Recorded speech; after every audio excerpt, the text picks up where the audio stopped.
पहले रियासी में श्रद्धालुओं की बस पर आतंकी हमला, उसके बाद राजौरी, कुलगाम और अब कठुआ। आतंकवादियों ने एक और कायराना हमले को अंजाम दिया है।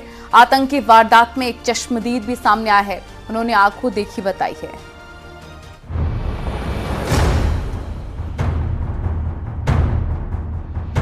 कठुआ में आतंकियों की कायराना करतूत ने एक बार फिर देश को गुस्से में भर दिया है।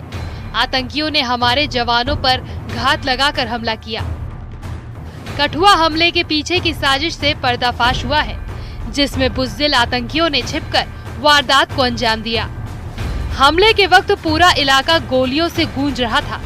घटना के एक चश्मदीद भी सामने आए हैं, उन्होंने इस मंजर को बयां किया है। मैं सर इधर मेरे अलावा 5-6 बंदे और थे। दुकान पर सौदा लेने के लिए आए थे, लेकिन पहले गाड़ी गई, लोकल गाड़ी जो बस होती है, उसके बाद 2 गाड़ियां आर्मी वाली की आ गई और इधर से एक टिपरा आया लोहार साइड से, उनको क्रॉसिंग दी।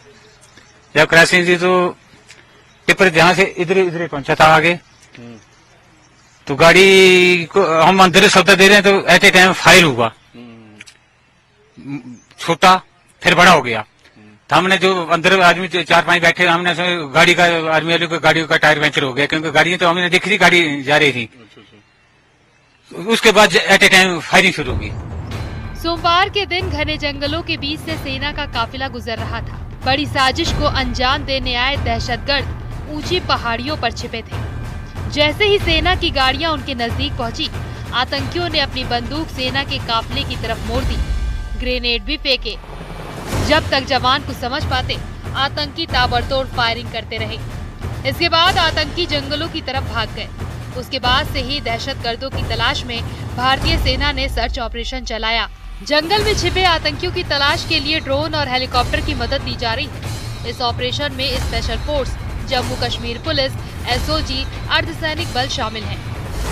समूचे इलाके में गहन तलाशी अभियान जो है वो सिक्योरिटी फोर्सेस की तरफ से चलाया गया है और इस बात को यकीनी बनाना है कि किस तरह का कोलेटरल डैमेज ना हो, इसीलिए बहुत ही एहतियातन इस ऑपरेशन को जो है आगे ले जाया जाएगा। जो सीनियर ऑफिशियल्स हैं सेना के, वो भी मौके पे पहुंच चुके हैं।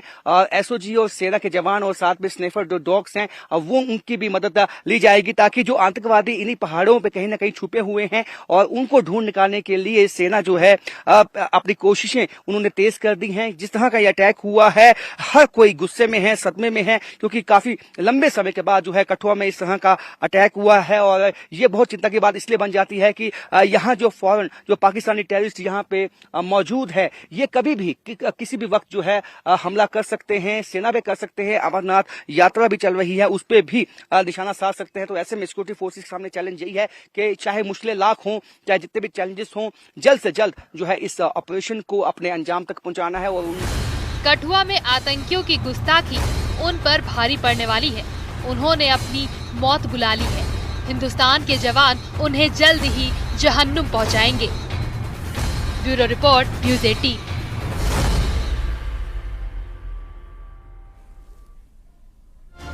उत्तराखंड के 5 शहीदों के पार्थिव शरीर कठुआ से देवभूमि लाए गए।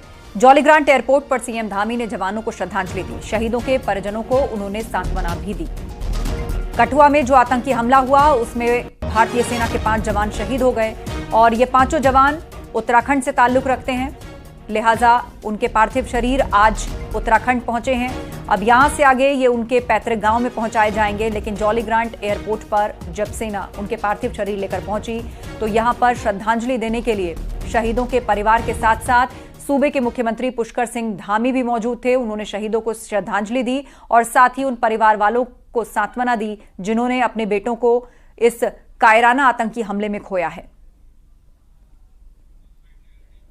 तो 3 तस्वीरें आपको दिखा रहे हैं। एयरपोर्ट पर श्रद्धांजलि दी गई। जॉलीग्रांट एयरपोर्ट पर 5 शहीद सैनिकों के पार्थिव शरीर पहुंचे। देखिए, बहुत दुखद घटना है और जिस प्रकार से ये कायराना हमला हुआ है उसकी जितनी निंदा की जाए कम है।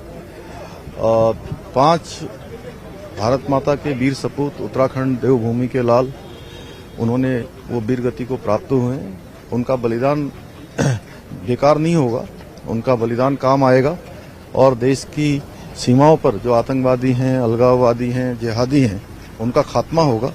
इस दुख की घड़ी में हम उनके परिवारजनों के साथ हैं, पूरा देश उनके साथ है, प्रदेश पूरा साथ है और मैं भगवान से प्रार्थना करता हूं कि उनके पारिवारिक लोगों को जो कष्ट हुआ है, जो दुख हुआ है, असमय इस प्रकार की कठिन घड़ी उनके सामने आई है, भगवान उनको शक्ति प्रदान करे और दिवंगत आत्माओं को अपने श्री चरणों में स्थान दे। सर अपने परिवार से